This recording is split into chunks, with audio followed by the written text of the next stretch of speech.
Well, I haven't seen you guys in a while, and I know I look a little bit different. So let's get into it. Throughout the course of this video, I really want to walk you through the first 0 to 1 month of a hair transplant. Also, why I got one, where I got one, and maybe answer some questions of if it is potentially right for you. So, without further ado, sit back, relax, and enjoy the video.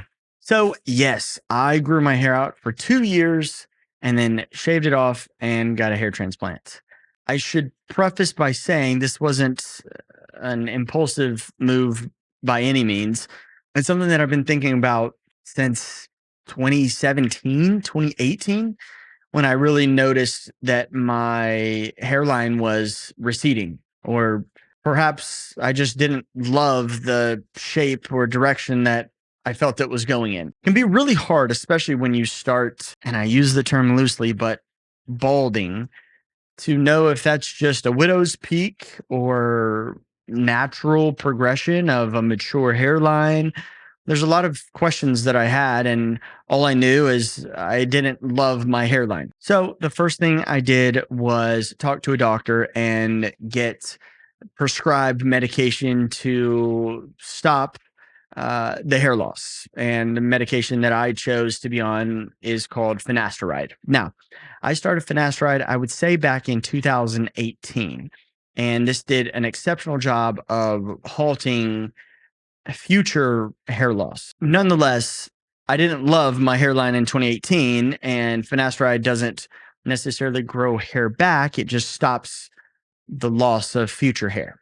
So that said, once I grew my hair out, it became very evident that I didn't like my hairline. Now we're up to speed, and I have you at me about a month ago. So this is me when I got to Now Hair Time. It is in Turkey. I chose Turkey, quite frankly, because they do a ridiculous amount of hair transplant surgeries, and I wanted to work with somebody who had a ridiculous amount of patience and success stories under their belt. Not somebody that perhaps did 1 or 2 per week, but literally countless hair transplants. That's why I chose Now Hair Time. My experience there could not have been better. They literally treated me as VIP as you possibly could, which again, that takes us to where we are now. So showed up in Turkey, super long hair. From the airport, I got escorted in VIP ride, and it was the smoothest experience ever. When I first landed, I got blood taken and an EKG to make sure that my heart and everything was healthy enough to do a hair transplant. And then I checked into my 5-star hotel, which was absolutely lovely. Morning one, woke up, had breakfast there, and then it was time to go to the offices where I met everybody, and they actually showed me, they drew my hairline, which is such a cool experience. And I should say, this whole time I felt a level of ease and calmness over me, which was surprising because leading up to it, I was much more anxious than once I arrived, got the hairline drawn, and after that, it was time to go to the hospital and actually get the surgery. Now, the surgery, this is a question that a lot of people ask: how painful is it? It's not painless, but it's pretty close, especially once you get past the anesthesia. That part can be painful for some. Here's a tip: if perhaps you were thinking about getting this done or you're about to go get it done. By the way, I watched so many YouTube videos about this process before I got mine done. So that's why I wanted to make a video and be very public and transparent about my experience, because I know it's going to help somebody out there who is on the fence, or who perhaps is booked and flying out tomorrow, and he just needs to hear a guy that says, hey, it's going to be okay. So as far as the anesthesia, which was a big worry of mine, you feel it, but I think a way to get through it, or a way that helped me, was just to focus on my breathing. So deep breath in, a deep breath out, and with the goal in mind that this is for me, not against me. This is going to give me a better appearance, more confidence. And before you know it, everything is numb and you can't feel anything. After that, you get into the actual transplant part. And I wouldn't say this is painful at all. I would just say potentially uncomfortable. When they are getting the hairs from the donor area, you are on your stomach. And I don't like to be on my stomach. I feel it's harder for me to breathe. So it's just a bit of being uncomfortable. But again, you have to just take control of your mind, focus on your breathing, and you'll be fine. It really is a quick process looking back. In the moment, there are a few moments where perhaps you feel you need to take a break or anything of that nature. You can always ask for that. I didn't. I just wanted to power through and get everything done. After they get everything from the donor area, you break for lunch. You have a nice little lunch there. You have an interpreter the entire time in case you need one. One is provided. And after lunch, you go back for the actual transplant part. So that's when they take all the hairs that they got from the donor area and move them into the transplant area. And that process wasn't anything different, I would say, pain-wise. There's a weird sensation where they inject the area that they are pulling from, and it kind of swells it up. And that's a weird feeling because everything feels pressurized. We'll get to that in a second. Nonetheless, all in all, pain-wise, time-wise, it took about a day to do to get the hairline drawn, and the process maybe 6 hours, not even a full day.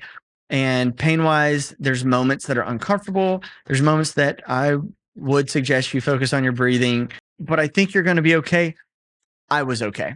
It takes us to immediately post-surgery. That is what I looked like. They tape your head really, really tight. My whole face was pulled back. Again, I'm not in too much pain here. Sleeping, we're going to get into that. It can be a challenge. If you sleep on your back, you're going to be fine. If you don't, it kind of sucks. So again, right here, you're seeing me after night 1. And I just slept on my back, and that giant bandage on my head, it was so big that it actually served as like a little pillow for the back of my head. No pain. When they remove the bandages, I should say, you feel it, and it's not the most comfortable thing because all the blood and everything is kind of dried on the bandages, and they just rip them off, and you're kind of scared because you're like, don't hurt me. But you do feel it, and it's not the most comfortable thing. And then they clean the transplant area by spraying this really cold solution on you, and it helps break up the scabs and kind of cleans the area.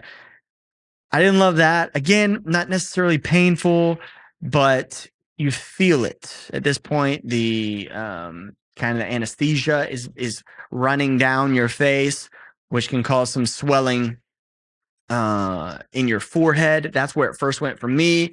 And then after that day, I went back once more, and they do a wash. They put foam on your head, and then after the foam, they do a little baby shampoo, and you have to do that for a week following. But the reason I paused, because this was the crazy part. So the anesthesia, it was like a band around my forehead, which had me looking like pretty crazy, had me looking really smart, if I'm being honest. But it then went to my eyes, and I felt like I was on Avatar. Like, had Avatar been casting, I think I would have been booked because it was insane. And like, it actually like disrupted like my vision. Even like, you're seeing a photo now, it was the weirdest sensation that I've ever felt, and it was very uncomfortable. Not painful, just uncomfortable. So at this point, I am back home, and everything is pretty much going smooth, except for the fact that my sleep schedule is literally trash. It is awful. I live in California. Turkey time is 11 hours ahead. It's a complete 180. It was tough. And my sleep schedule a month later, some of this is my fault, but it's still like not solid. The first week, the first 2 weeks, first 10 days, really the first 2 weeks, you're on your back, and you're sleeping on your back, and you have a little neck pillow, and you make do. But I think just from that being uncomfortable, kind of, and the time difference, there was just a lot going on, and my sleep was really, really trash for 10 to 14 days. Like, there's just no way around it. Now, at the 10-day mark is when you start to remove some scabs. So I should say about the 10-day mark is when I was like, okay, I can kind of sleep normal, but still there was like a pressure around my head, like there really was. But at 10 days, you start to remove scabs, And that's done through the foam and the shampoo. Again, you just leave the foam on longer, and you take a little bit of gauze and you just work through the area, and it's crazy how much crust is coming off. It's like you eat a pizza and then like you in the box, all that, yeah, that's coming off your head. Pretty nasty and crazy, but kind of cool that our bodies heal themselves like that. Anyway, once you crust everything off and get all crazy, then you're left with like your new hair, and it is amazing. It is the coolest thing. Soak it up, because, ladies and gentlemen, it only lasts for about a week, at least for me. And then I started the shedding phase. Oh yes, you've heard about it before. I know, the ugly duckling phase, and that's where I'm at right now. And it's not pretty, folks. This is about in between 3 weeks and 1 month. It is December 3rd when I'm making this, and I got it done on the 11th. So I'm like a solid 3 weeks post-op. I feel great. For the most part, I still can't work out yet. You have to wait a month afterwards before you can work out. So that's been tough. You can't like get your heart rate up or do anything. So that's actually been a challenge for me. I didn't realize, like, you hear people say like working out is my therapy, and I've always just like, okay, I just like to work out and be healthy. It definitely has a mental effect on you. So you're just working out a ton, it's going to kind of suck for a little bit, and you just have to trust the process. It does go by quick in retrospect, I'm sure, but in the moment it can be like, wow, I don't like this. So I still can't go back to the gym yet. I can go back like basically a week from today, and I'm pumped. I cannot wait. Like, I'm really looking forward to just getting back to the gym and lifting weights. It's going to be amazing. Get my mental, get my physical back, all that good stuff. But again, going back to the hairline, I am at the initial shedding stage. I'm going to keep you guys up to date as we go, because this is important for me to share, because I know I had people share their stories on YouTube, and it helped me so freaking much. It really, really did. So I know someone is watching this probably at 3 a.m. and you're stressed out because you don't know if a hair transplant is right for you. Because that was me, man.